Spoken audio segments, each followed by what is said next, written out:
हरियन्तु।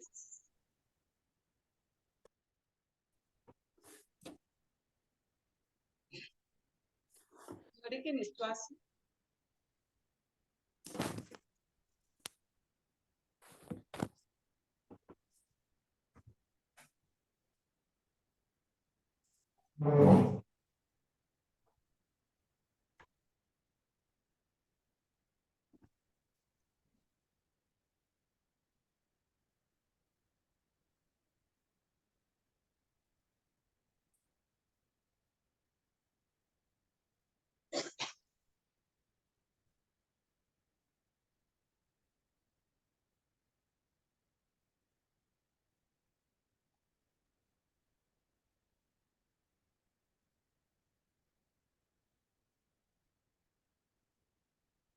ओम कारनाथ।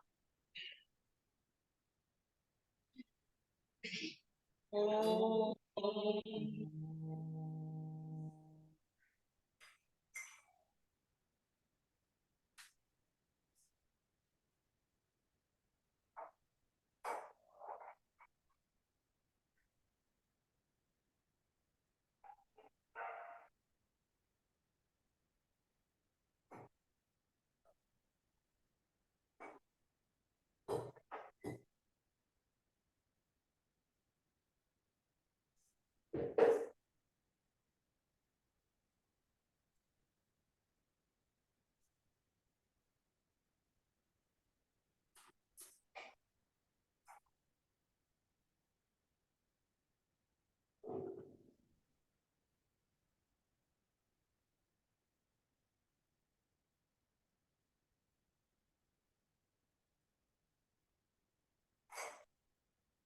जितना हम शरीर से अलग हो जीवन पर स्थित होते हैं, आत्मा पर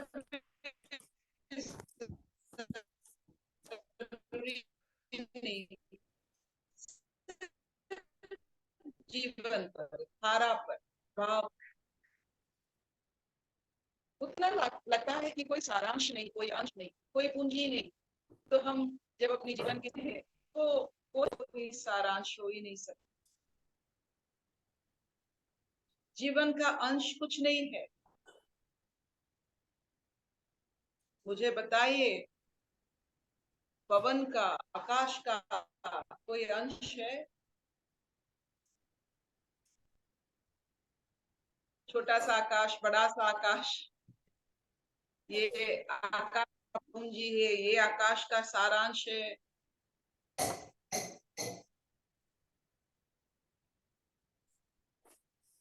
शरीर छूटा तो जीवन मिला, और जीवन का जो सच्चाई है वो व्याप्त है। उसका कोई अंश हो ही नहीं सकता, उसका कोई क्षय नहीं हो सकता। वो जो अनुभूति, जीवन का जब अनुभूति स्थिति जब आहिस्ता आहिस्ता हमें एहसास होता है,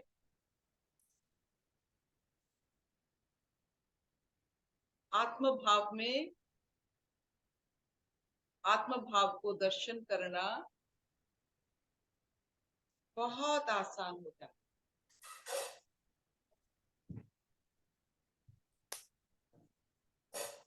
हम अपना अंश, अपना अक्ष ढूंढते रहते हैं हर जगह।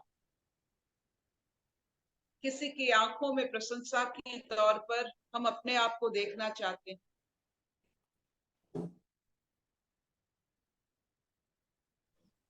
अर्पिता दीदी, आपका म्यूट हो गया गलती से मुझसे ना, सभी आप अनम्यूट कर लीजिए।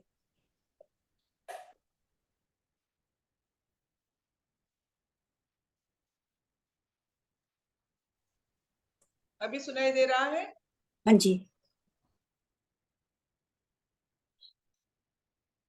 आप देखोगे कि हम अपने आप को ढूंढते हैं दूसरों की नजर में, दूसरों की बातों में। कोई हमारा नाम ले रहा है या नहीं है, हम है जीवन में किसी की या नहीं। देहधास में अपने आप को ढूंढना ये खेल है, लीला है। देहधास में जो रहते हैं अपने आप को हर जगह ढूंढते हैं। कैसे ढूंढते हैं? अपने आप को दूसरों की आंखों में देखना चाहते हैं, उसी से अपना नाप लगा लेते हैं कि उनका जीवन कितना अच्छा रहा। जितने आंखों में उनको अपने आप को दिखाई देता है, लगता है कि बहुत पूंजी मिल गया। ये पूंजी, ये अंश, ये सारांश एक धोखा है। ना वो आंख रहेगा, ना वो पूंजी रहेगी, ना वो कुछ रहेगा। जैसे कोई भी आपने आपने एक बूंद जल अगर आप ढूंढने निकलोगे सागर में, कभी नहीं मिलेगा। 1000 बूंद मिलेगा, लेकिन वो बूंद जो आप ढूंढते हो वो नहीं। तो अपने आप को दूसरों की नजर में ढूंढना मतलब अपने अधोगति करना। उन्नति नहीं, अवगति नहीं, सदगति नहीं, अवोगति करना। तो इसी आभास से हम आगे पढ़ते हैं कि जीवन का कोई अंश, सारांश, पूंजी नहीं हो सकता है। जीवन जीवन। तो चलते हैं, आगे पढ़ते हैं वैशाली जी से।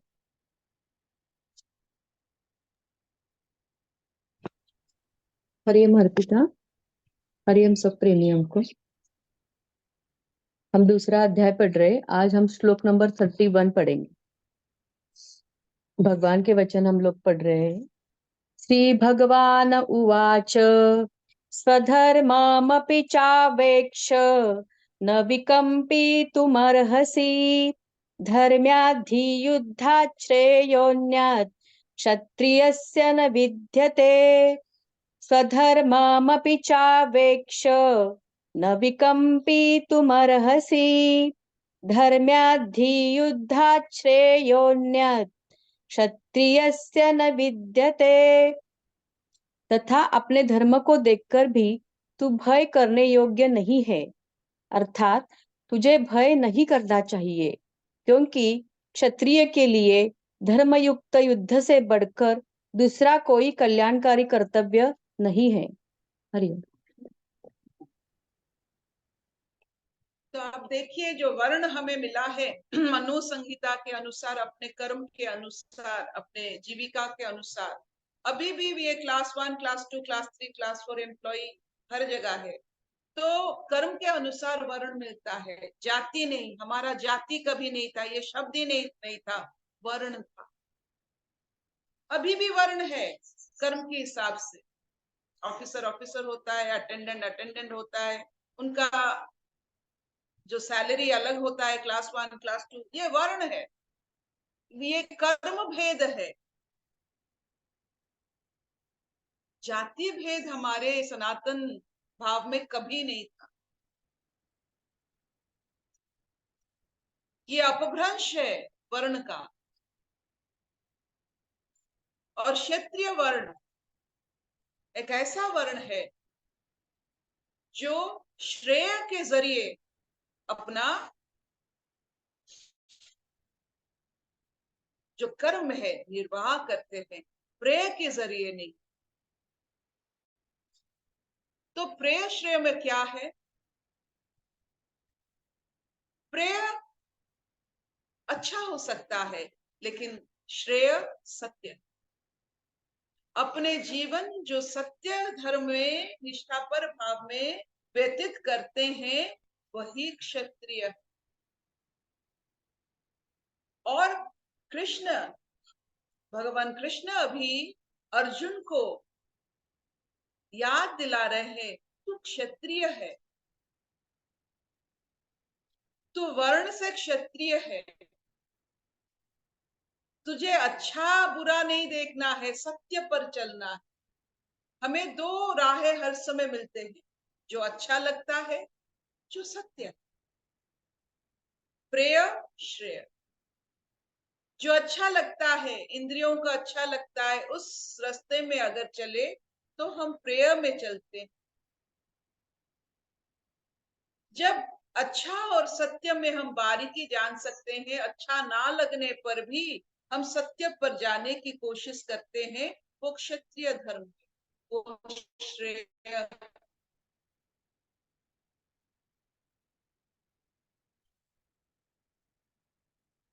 जो श्रेय में चलते हैं, जो धर्म में चलते हैं और धर्म युद्ध में जो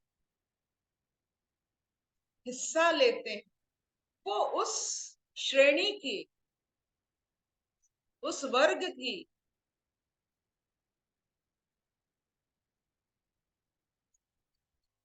मनुष्य रहे हो,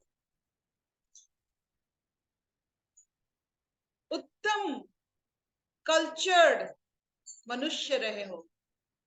नहीं तो धर्म युद्ध में हिस्सा लेना, धर्म में हिस्सा लेना, फिर धर्म धर्म के लिए युद्ध करना। किसके धर्म? उस समय तो सब सनातन थे, कोई विधर्मी नहीं था। तो उस समय धर्म क्या था? उस समय का धर्म सत्य था। क्या कोई अपनी बीवी को दांव पर लगा सकता है? क्या कोई भाई अपने भाभी का वस्त्र हरण कर सकता है? कोई पिता अपने इंद्रियों के लिए अपने पुत्र की प्रतिज्ञा ले सकता है कि वो शादी नहीं करेगा? आप देखिए, पूरा वंश की इतिहास देखिए, उसका तो हर पल हर पग कृष्ण जी की अब भाव में देखिए, एक मामा उनको मारना चाहता है,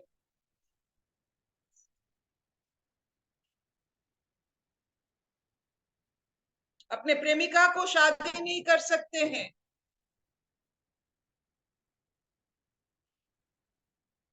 हर जगह हर पग पर अधर्म। तो युद्ध तो होना ही है। जैसे बादल बारिश होने से खाली हो जाता है, वैसे ये सब अधर्म युद्ध होने से खाली हो जाता है। आपने नहीं देखा होगा, लेकिन 99 जो हमारे यहाँ बात्या हुआ था, स्टॉर्म हुआ था, साइक्लोन हुआ था, वो एक दिन के साइक्लोन की वजह से धर्म ही धर्म चारों तरफ दिखाई देने लगे। एक साइक्लोन से सब मिल जाते हैं। एक युद्ध से सबका शंका, सबका मनों में जितना जितना आकर्षण है, असत्य है, ये सब चला जाता। जब जीवन जीविका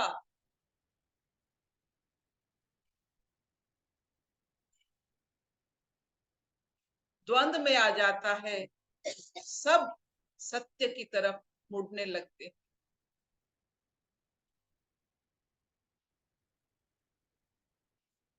इसीलिए मृत्यु एक ऐसा सत्य है जिसके सामने सब सत्य को मानते हैं। मृत्यु के समय कोई असत्य नहीं बोलते। क्यों?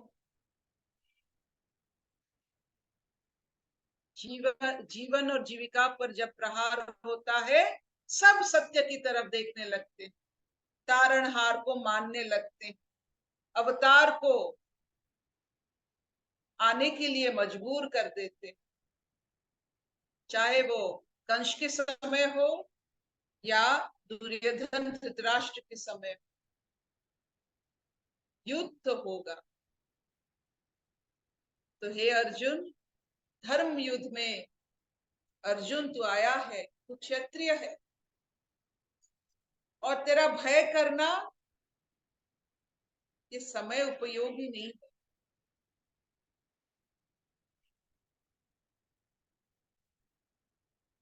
तो इससे ये पता चलता है कि अर्जुन जैसे महावीर, महाप्रेमी, महाभक्त, महाशिष्य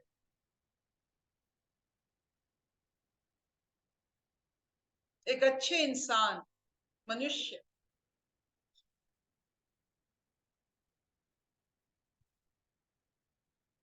अपने सारे अविद्या के कारण, जितने भी अविद्या उनमें है, विद्या आहरण करते करते भी अविद्या रह जाता है।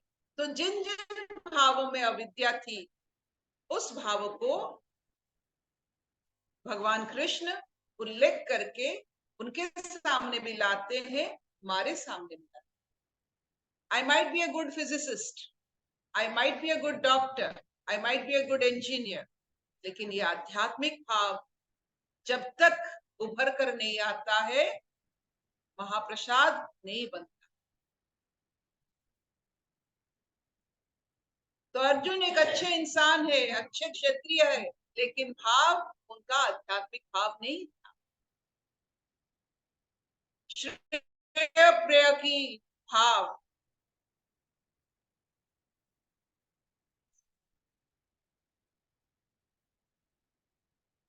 सौभाग्य दुर्भाग्य के भाव, धर्म अधर्म के भाव, सत्य असत्य के भाव, ये सब आध्यात्मिकता का एक एक पहलू।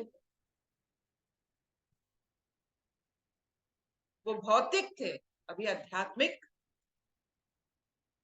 भाव में उनको नहला रहे हैं स्वयं ईश्वर। क्या इतना चलेगा? Will this do?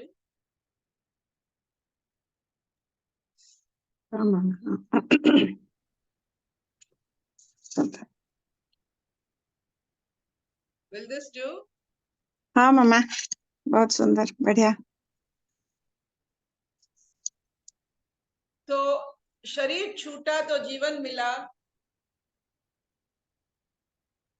जीवन एक ऐसा प्रवाह है कि उसका आप अंश नहीं कर सकते। तो आपका जीवन का कोई सारांश नहीं, कभी मत करना अपने जीवन की सारांश। शरीर का सारांश हो सकता है, लेकिन जीवन का कोई सारांश, कोई जिस्ट नहीं।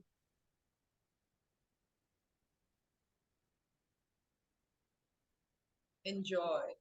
तो सारांश ही तो कोई नहीं लिखने वाला है आपके जीवन के बारे में। आप भी नहीं खुद लिखो कि ना उसमें अपना समय व्यतीत करो।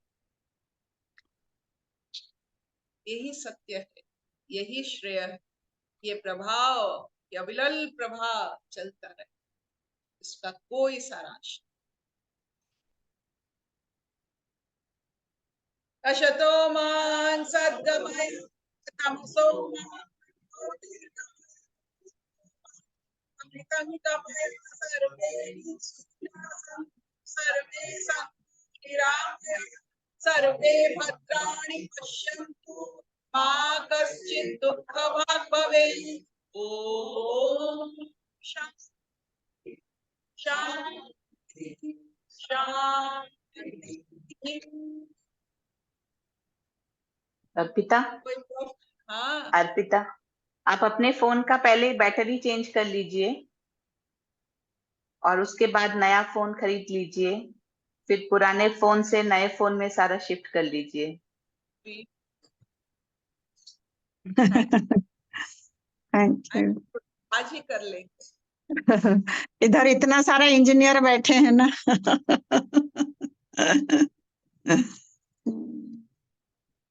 Thank you mama, thank you. Hariom. Hariom aunty. हाँ। अभी फोन के बारे